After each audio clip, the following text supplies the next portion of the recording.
Hello hi आदाब नमस्कार सम्मानित साथियों, welcome to YouTube channel top target. आज हम बातचीत करने जा रहे हैं प्रेरणा डीबीटी ऐप पर बच्चों का वेरीफाई कैसे करें, बच्चों का ड्रॉप आउट कैसे करें और बच्चों के अभिभावकों के आधार को कैसे सत्यापित करें और इसी के साथ अभिभावकों के बैंक डिटेल को कैसे वेरीफाई करें। इन सभी को हम इस वीडियो के अंतर्गत देखेंगे। ये यूट्यूब सेशन है और आप इसको संभव है कि आप इसको पसंद करेंगे। पसंद करने पर लाइक करें, सब्सक्राइब करें, बेल आइकन को प्रेस करें ताकि नोटिफिकेशन आपको सर्वप्रथम प्राप्त हो सके। और हाँ, शेयर भी करें। शेयर करने से ज्ञान घटता नहीं, ज्ञान बढ़ता है। तो इसमें पूरी डिटेल दी हुई है, तो इसलिए आप इसे कहीं भी कोई वीडियो देखने की आवश्यकता नहीं है, इसलिए आप इस वीडियो को अवश्य देखें। बटन पे हम करेंगे तो ये दिखाएगा कि क्या आप आगे बढ़ना चाहते हैं, क्योंकि मोबाइल फोन है, कभी आपसे हो सकता है गलती से टच हो जाए, तो हम एक कंफर्मेशन लेते हैं कि क्या आप अब आगे बढ़ना चाह रहे हैं इस प्रक्रिया से। जैसे ही आप हाँ के बटन पे क्लिक करेंगे तो आपको अपने विद्यालय के जितने बच्चे थे इस सत्र में प्रेरणा पोर्टल पे रजिस्टर्ड है, प्रेरणा पोर्टल पे जितने बच्चे रजिस्टर्ड हैं वो आपको यहाँ पे प्रदर्शित होंगे।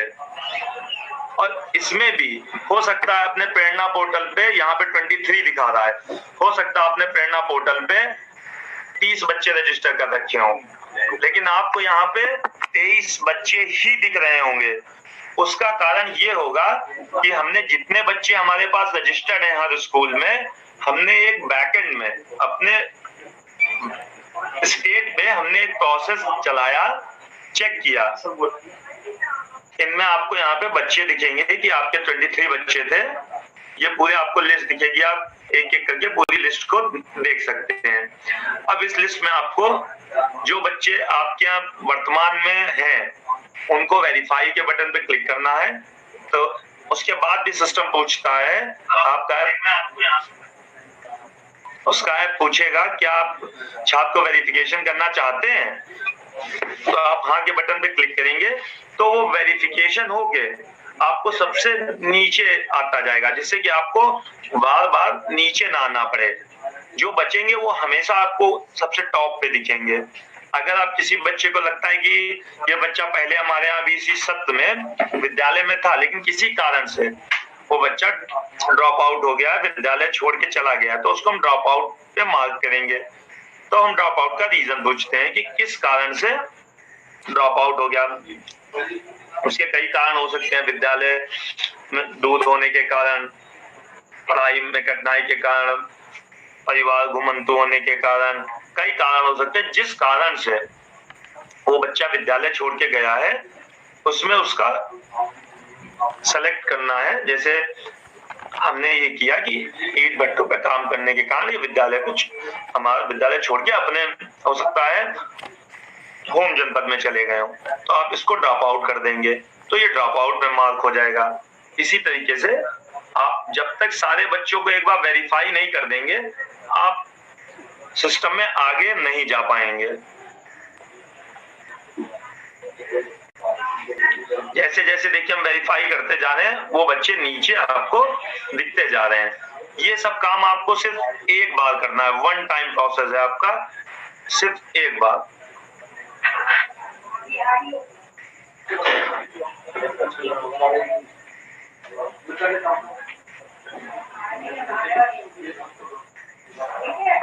इस तरीके से आपको सारे बच्चों को वेरिफिकेशन में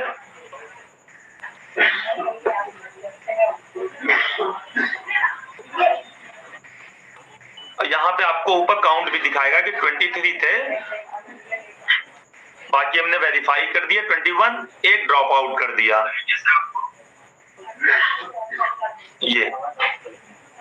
ये आपका सारा वेरिफिकेशन हो गया।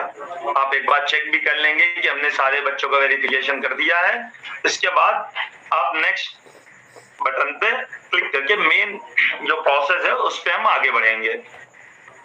इस तरीके से। उसके बाद आपको ये एक स्क्रीन खुलेगी जिसमें विद्यालय की सारी इंफॉर्मेशन आपको दिखेगी, लेकिन इसमें आपको अपने विद्यालय का यूडाइस कोड बिल्कुल सही तरीके से भरना है, क्योंकि अभी जो पीछे हमने स्टूडेंट काउंट भरवाया तो उसमें कुछ विद्यालय का हमारे पास यूडाइस कोड गलत आया, लेकिन इसमें आपको अपने विद्यालय का ध्यान पूर्वक देखते हुए यूडाइस कोड भरना है। विद्यालय आपका किस कैटेगरी का है आपने भरा था यूडाइस में पोर्टल में, उससे हमने यहाँ पे लिया है, आपको यहाँ पे दिखेगा। अब आपको विद्यालय के छात्र पंजिका के अनुसार 21-22 में नामांकित कुल छात्र छात्राओं की संख्या भरनी है। जिस दिन आप ये कार्य करने जा रहे हैं उस दिन आपके छात्र पंजिका में कितने बच्चे पंजीकृत हैं, कितने बालक कितने बालिकाएं। जैसे मैंने दिया कि 25 बालक हैं 25 बालिकाएं हैं, तो टोटल 50 हो गया। इसी को हम चेंज करते हैं, तो हमने लिखा 30 बालिकाएं 25, तो टोटल 55 एनरोलमेंट हमारा जिस दिन हमने भरा उस दिन 21-22 का मान के चलेंगे कि आपके विद्यालय में 55 बच्चों पे आपको आधार का उनके गार्जियन के आधार को सत्यापित करना है। इसके बाद हम सेव के बटन पे क्लिक करेंगे। तो उसके बाद ये जो हमने 3 प्रोसेस अभी पीछे किए, टीचर अलॉटमेंट, बच्चों का वेरिफिकेशन और एनरोलमेंट हमने दिया कि हमारे आज इस सत्र में जिस डेट में हम बैठे, आज की डेट में हम कार्य करने बैठे थे, कितने पंजीकृत हैं, वो सिर्फ आपको एक बार करना है, वो आपको बार बार नहीं करना है। उसके बाद आपको ये एक स्क्रीन दिखाई देगी जिसमें हमने आपको क्लास दिखाया है, स्टूडेंट का काउंट है, अलॉटमेंट है और टीचर का नेम है।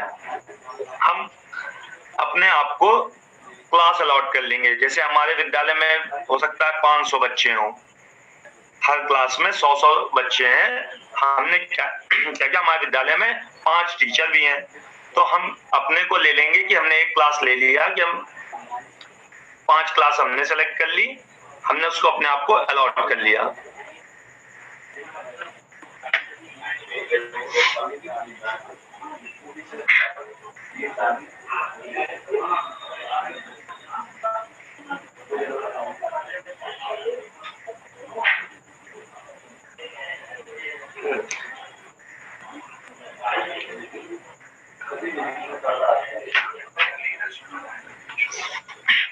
ये हम इसको अलॉट करेंगे और ये डेटा हमारे सिस्टम पे तुरंत रिफ्लेक्ट करेगा कि जिससे कि कोई आपका दूसरा अध्यापक ऐप को लॉगिन करेगा तो उनको उस क्लास का बच्चा प्रदर्शित ना हो।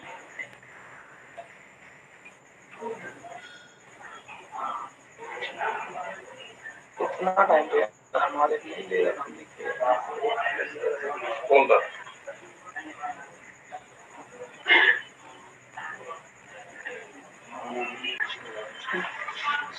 ये आपको क्लास 4th मैंने सेलेक्ट की थी जिसमें 4 बच्चे थे, इसमें रेखा जी को ये सेलेक्ट क्लास अलॉट हो गई। अब हमारे विद्यालय में कोई और अध्यापक इसी समय पे लॉगिन करेंगे तो उनको क्लास 5th को वो उस 5th पे कार्य नहीं कर सकते।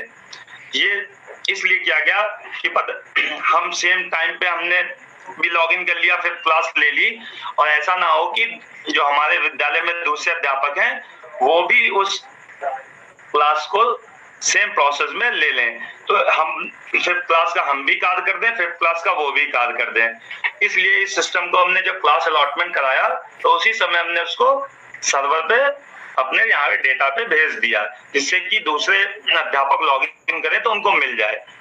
उसके बाद हम नेक्स्ट के बटन पे क्लिक करेंगे तो हमें यहाँ पे कार्य करना। मैंने क्लास 5th सेलेक्ट की थी जिसमें 4 ही बच्चे थे, इसलिए अब हमको 4 ही बच्चों पे काम करना है। बाकी बच्चे मैंने क्लास अलॉट नहीं की अपने आप की, तो मुझे कार्य नहीं करना है। मैं एक से ज्यादा भी क्लास अपने आप को अलॉट कर सकता हूँ। और उसके बाद ऊपर आप देखेंगे कि एक एडिट का ऑप्शन है कि आपने 2 दिन काम किया, 2 दिन बाद हो सकता है आपके यहाँ 2 बच्चे और एडमिशन हुआ हो, तो आप इस एडिट के बटन पे जाके उन 2 बच्चों का यहाँ पे कि बॉयज या गर्ल्स, उनका एनरोलमेंट यहाँ पे आप अपडेट कर सकते हैं कि हमने 2 बच्चों का और एनरोलमेंट कराया, जिससे कि हम ये जान सकेंगे आपको अब उन 2 बच्चों पे और कार्य करना है। इसके बाद आपको जो कार्य करना है वो कार्य करना है अभिभावक माता पिता का डेटा भरे और प्रमाणित करे थे। इस पे आप क्लिक करेंगे तो आपको 4 बच्चों की डिटेल दिखेगी, विवरण दिखेगा, जिसमें आपका एसआर नंबर दिखेगा, जिससे आप अपने रजिस्टर से पहचान सकते हैं कि दिव्या है, उनका एसआर नंबर यही है, क्लास 5th है, डेट ऑफ बर्थ ये है, जेंडर उनका ये है। उसके बाद विवरण भरे का एक आपको आगे बटन दिख रहा होगा, विवरण भरे पे आप क्लिक करेंगे तो आपको उनकी पूरी डिटेल खुलेगी जो आपने प्रेरणा पोर्टल पे दर्ज कर रखी है कि दिव्या है, डेट ऑफ बर्थ है, जेंडर है, क्लास है।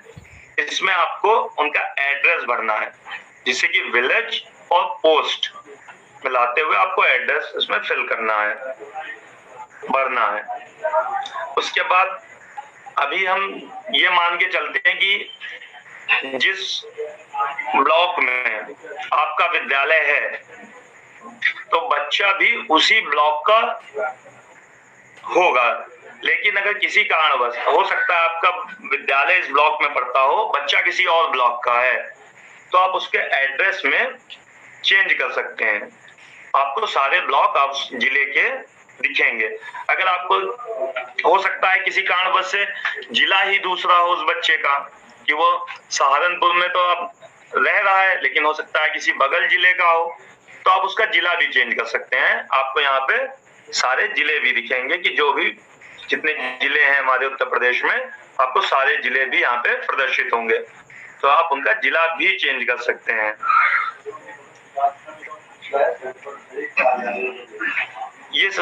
ये हमने ऑटोमेटिक उठा के आपको दे दिया कि अधिकांश बच्चे उसी ब्लॉक के होंगे। इसके बाद आप लोगों ने प्रेरणा पोर्टल में जिन बच्चों का मार्किंग कर रखी है कि वो राशन कार्ड में किस कैटेगरी के, एपीएल, बीपीएल, अंत्योदय, और हमने इसमें एक ऑप्शन और रख दिया नन ऑफ दीज। इसका मतलब ये कि हो सकता है उनके पास राशन कार्ड ना हो किसी भी श्रेणी का, तो वो उसको नन ऑफ दीज को सेलेक्ट कर देंगे कि इनके पास राशन कार्ड नहीं है। अब सबसे महत्वपूर्ण चीज ये है, यदि छात्र से संबंधित जानकारी में कोई त्रुटि है तो उसको सही करने के लिए यहाँ पे क्लिक करें। ये हम लोग ने इस चीज को देखते हुए रखा कि जब शुरू में प्रेरणा पोर्टल में पंजीकरण कराया तो बच्चों का कभी एसआर नंबर गलत हो गया, डेट ऑफ बर्थ गलत हो गई उस समय रजिस्टर करते समय, तो हमने इस ऑप्शन को यहाँ पे रखा। अगर आपके यहाँ पे ऊपर विवरण में जो दिया हुआ है बच्चे की सारी इंफॉर्मेशन सही है तो आप इसको नो करेंगे। अगर बच्चे की इंफॉर्मेशन आपको लगता है कि नहीं, बच्चे की हमारी इंफॉर्मेशन ऊपर गलत दिख रही है, एसआर नंबर गलत दिख रहा है, उसकी डेट ऑफ बर्थ गलत दिख रही है, नाम गलत दिख रहा है, वो तो इस समय क्लास 5th में नहीं 6th में वो बच्चा है हमारे यहाँ, तो आप उसको यहाँ पे सही कर सकते हैं। आपने डेट ऑफ बर्थ को ऑप्शन को चूज किया तो चुना और उसकी सही डेट ऑफ बर्थ जन्म तिथि यहाँ पे एंटर कर दी जो आपके पास आज की स्थिति में है। फिर आपको लगता है नहीं उसकी क्लास भी गलत थी, नाम भी गलत था, जेंडर भी उसका गलत था, एसआर नंबर भी गलत है, आपने देखा नहीं हमारे पास उसकी उस समय की सारी चीजें अपडेट नहीं थी, उस समय किसी त्रुटिपूर्ण प्रेरणा पे दर्ज हो गई, तो आप ये सारी चीजें यहाँ पे भर देंगे।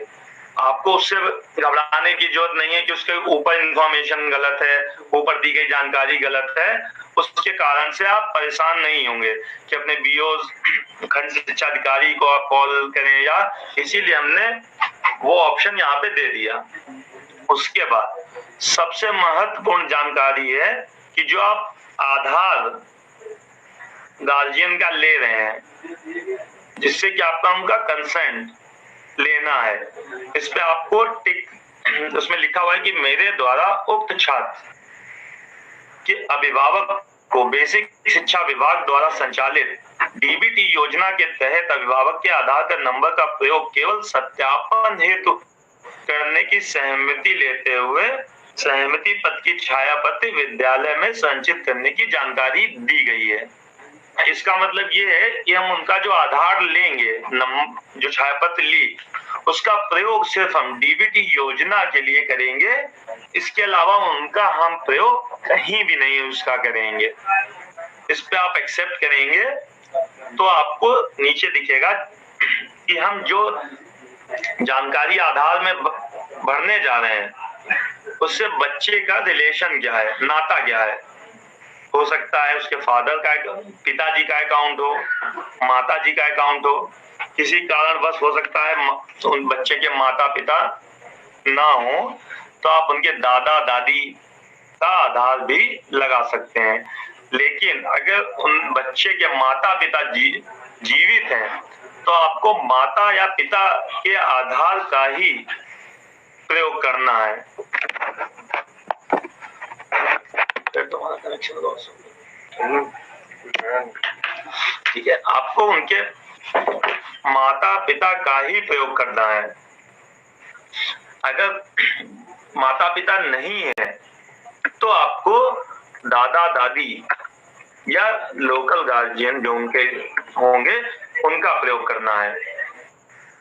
अगर माता पिता हैं और उनका आधार नहीं बना हुआ है तो उनसे आप एक बार रिक्वेस्ट करेंगे कि आप अपना आधार जाके बनवा के ले आए।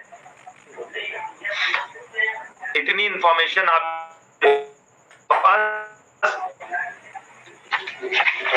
आधार में होनी चाहिए। और जो आधार की कॉपी आप ले रहे हैं उनसे, उससे उनका कंसर्न लेते हुए कि हम यह आधार आपका सिर्फ डीबीटी योजना के लिए प्रयोग करेंगे, इसकी एक छाया प्रति विद्यालय में एक फाइल बना के अवश्य रखें।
ठीक है, इस तरीके की आपके सारी जानकारी भरते हुए आगे बढ़ना है। पिन कोड भरना है जहां पे उसका एड्रेस पता है। जानकारी में मैंने आपको दिखाया अगर कोई जानकारी बच्चे में त्रुटि है तो उसको आपको यस पे करते हुए जो भी त्रुटि है उस पर मार्क करते हुए उस त्रुटि को यहाँ पे भरना है, जिससे कि सिस्टम उस त्रुटि को ऑटोमेटिक सही कर देगा।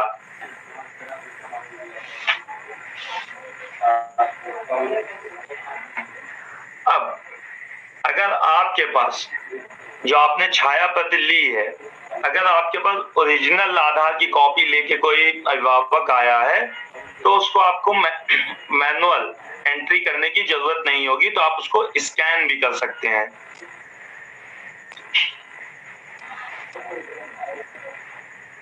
इस तरीके से स्कैन करेंगे तो एक कैमरा खुलेगा जिसमें कि हम आधार के क्यूआर कोड को स्कैन करेंगे तो वो सारी आधार की इंफॉर्मेशन जिसमें आधार नंबर, गार्जियन का नाम जो आधार में लिखा होगा, अभिभावक का नाम, उसका जेंडर यानी कि मेल है फीमेल है, वो अपने आप सिस्टम आधार से उठा लेगा। अगर आपके पास फोटोकॉपी है तो आपको मैनुअल एंट्री करके उसको दर्ज कर देना है। उसमें आधार नंबर लिखना है, नाम लिखना है। नाम में ध्यान देंगे ध्यान पूर्वक कि जो आधार कार्ड में लिखा है, जैसे अभी आप देख रहे होंगे मैंने गुरविंदर स्पेस सिंह, तो अगर आधार में भी गुरविंदर स्पेस देके सिंह लिखा है तो आपको गुरविंदर स्पेस सिंह देके ही लिखना है। अगर आपके आधार में सिंह नहीं लिखा है तो आपको सिंह नहीं लगाना है। हो सकता है जनरल वे में अपने नाम के आगे सिंह लगाते हो, लेकिन आधार में आपके नहीं है तो आपको आधार में नहीं लगाना है। जिस अवस्था में आपके आधार में नाम लिखा है उसी अवस्था में आपको यहाँ पे दर्ज करना है। उसके बाद आपको अपना मोबाइल नंबर जो कि सक्रिय हो, जिसपे कि हम सारी जानकारी आपको दे सकें कि आपके डीबीटी में आधार में क्या प्रोग्रेस है, आपका जब में फंड ट्रांसफर हुआ तो हम आपको सारी जानकारी इस नंबर पे दे सकें।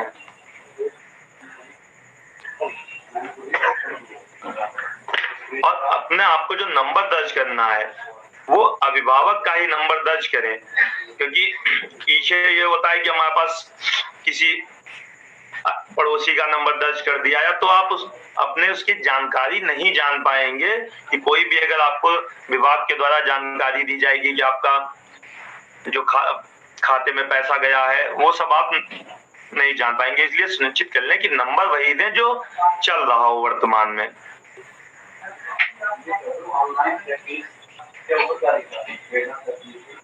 इसके बाद आप क्लिक हेयर टू वेरीफाई आधार पे बटन को क्लिक करेंगे, तब आपको ध्यान देना है कि सिस्टम में आपके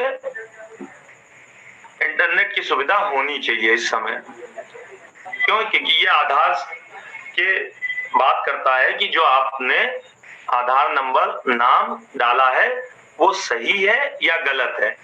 गलत होगा तो आपको पुनः चांस एक बार प्रयास का मौका देगा, फिर आप करेंगे तो फिर मौका देगा, लेकिन आपको ध्यान पूर्वक देख लेना है कि सही है। अगर सही है तो वो एक बार में ही आपका आधार वेरिफिकेशन कर देगा। जैसे मैंने क्लिक हियर टू वेरिफिकेशन किया, इसमें भी हम एक बार पूछते हैं कि आपने ये आधार नंबर डाला है, ये गार्जियन नेम है, ये जेंडर है, ये आपका मोबाइल नंबर है।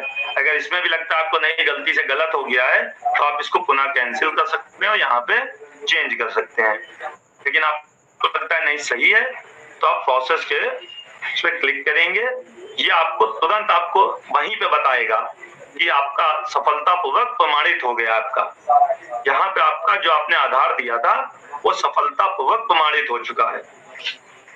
अब नीचे आपकी बैंक इंफॉर्मेशन है। बैंक इंफॉर्मेशन इसलिए है कि जो आप आधार दे रहे हैं तो आप वही खाता संख्या नीचे दें जिसमें आपका आधार लिंक हो, यानी कि आप आधार बैंक में दे आए हो कि जब बीच में आपने बैंक गए, मैनेजर ने आपके या वहां पे जो भी कर्मचारी थे उन्होंने कहा कि आप अपना आधार यहाँ पे आके जमा कर दीजिए, तो आप उसी बैंक का खाता यहाँ पे दीजिए जिसमें उनका आधार लगा हो। ये एक बार सुनिश्चित कर लें। IFSC कोड है, जैसे हर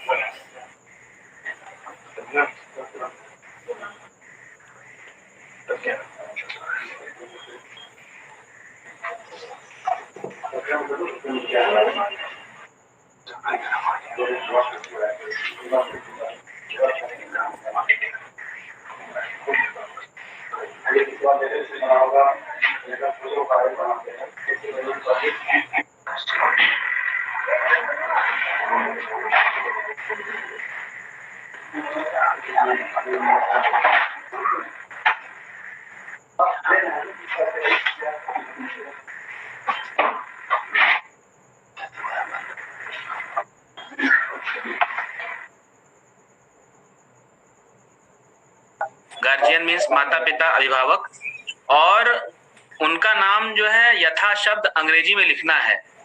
तो इसमें बोल सकते हैं आप जी, तो इसमें जहां तक मुझे जानकारी है सभी विद्यालय स्तर पर शिक्षकों ने आधार गार्जियंस का उसकी छाया प्रति इकट्ठा की है और कई जगह उन्होंने एक रजिस्टर बना करके उसमें नोट कर लिया है।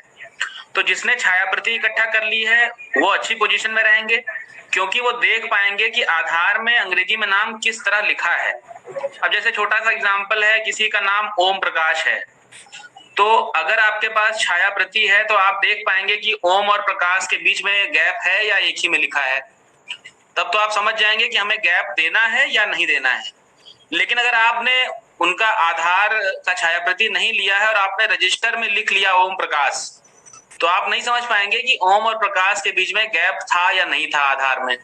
ये बहुत ही माइन्यूट चीज, ध्यान देने वाली चीज है कि आप आधार में जैसा नाम अंग्रेजी में लिखा है वैसा ही वर्बैटिम यानी यथाशब्द लिखना है। सबसे इंपॉर्टेंट इस प्रक्रिया का चरण ये है, तो इस पे विशेष ध्यान देना है। और दूसरा, जैसे हम लोग ये प्रक्रिया की बात कर रहे हैं तो कई बार ये बात उठाई गई कि मान लीजिए एसआर रजिस्टर में अभिभावक का नाम कुछ और है, मान लीजिए एसआर रजिस्टर में नाम राम प्रसाद है और आधार में नाम उसका राम प्रसाद की बजाय कुछ अलग नाम है, मान लीजिए रामदीन नाम लिखा हुआ है, तो आप किसको सही मानेंगे? तो इसमें कई स्तर पे क्लेरिफिकेशन दिया गया और इस फोरम पे भी मैं बताना चाहूंगा कि आपको आधार का नाम सही मानना है। अगर गार्जियन कहता है कि नहीं मेरा आधार में नाम गलत लिखा हुआ है, मेरा एसआर में नाम सही है, एसआर रजिस्टर में, तो उसको आप कहेंगे कि आप अपना आधार में अपना नाम संशोधन करा के फिर आए।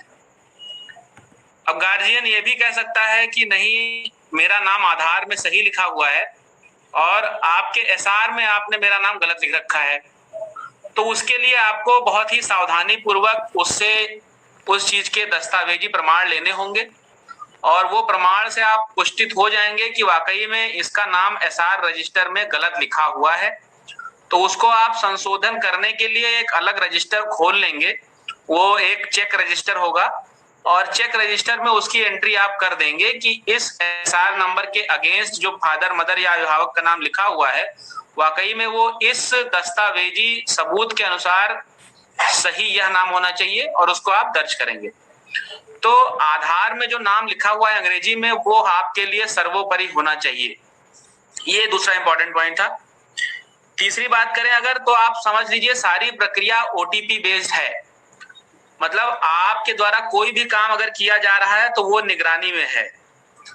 आपके मोबाइल से कोई भी काम किया जा रहा है, उसका आईपी एड्रेस, उसका लोकेशन, वो तो ऐप में हम लोग बैंक डिटेल भरने की स्थिति में थे, उसमें हम लोग कंटिन्यू करेंगे। फिर और इम्पोर्टेंट चीजें होंगी तो समय समय पर मैं फिर आपको बताता रहूंगा। जैसा कि आपने लास्ट स्क्रीन शेयरिंग तक देखा था कि हमने आईएफएससी कोड भरा था, तो उस आईएफएससी कोड वाले प्रोसीजर में आपको सिर्फ बैंक अकाउंट का, जो कि अभिभावक की बैंक खाता पासबुक में आईएफएससी कोड मेंशन होता है, उसी को देखते हुए वहां पर जब भरेंगे तो बैंक की शाखा का नाम और बैंक का पता दोनों ही वो अपने आप उठा लेता है।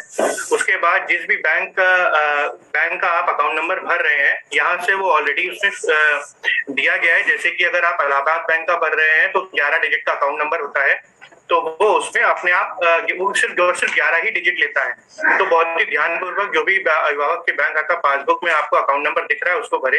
अकाउंट नंबर आपसे 2 बार पूछा जाता है, ध्यान रहे कि दोनों बार आप सही अकाउंट नंबर भरेंगे तभी वो मैच करेगा। उसके बाद आपको सेव एंड अपडेट का बटन जो होता है उसको दबा के उसको फॉर्म को सेव कर देना है। आप जब फॉर्म को सेव कर देंगे तो आप वापस से इसी स्क्रीन पे पहुंच जाएंगे जो कि अभी आपको दिखाई दे रही है। आपको आप ये ऊपर जो अभिभावक माता पिता का डेटा भरे और प्रमाणित करे का ऑप्शन दिख रहा है, इस पे आप जब चेक करेंगे तो देखिए जिस बच्चे का अभी हमने सारा विवरण भरा है, जिसके अभिभावक का हमने आधार कार्ड का सत्यापन किया था, उनके बैंक अकाउंट का अभी इन्फॉर्मेशन ली थी, उसके आगे आप विवरण भरे की जगह प्रमाणित करे आ रहा है लिखकर। जब आप प्रमाणित करे पे क्लिक करेंगे तो आप प्रमाणित करे पे जब क्लिक करेंगे तो ये आप उसको फाइनली बीओ के लेवल पे आप उसको भेज रहे हैं। जैसे मैं यहाँ पर प्रमाणित करे पे क्लिक करूंगा तो देखिए जो इन्फॉर्मेशन आ रही थी उस छात्र की वो यहाँ दिखने लगेगी। आपको प्रोसीड के बटन पे क्लिक करना होगा।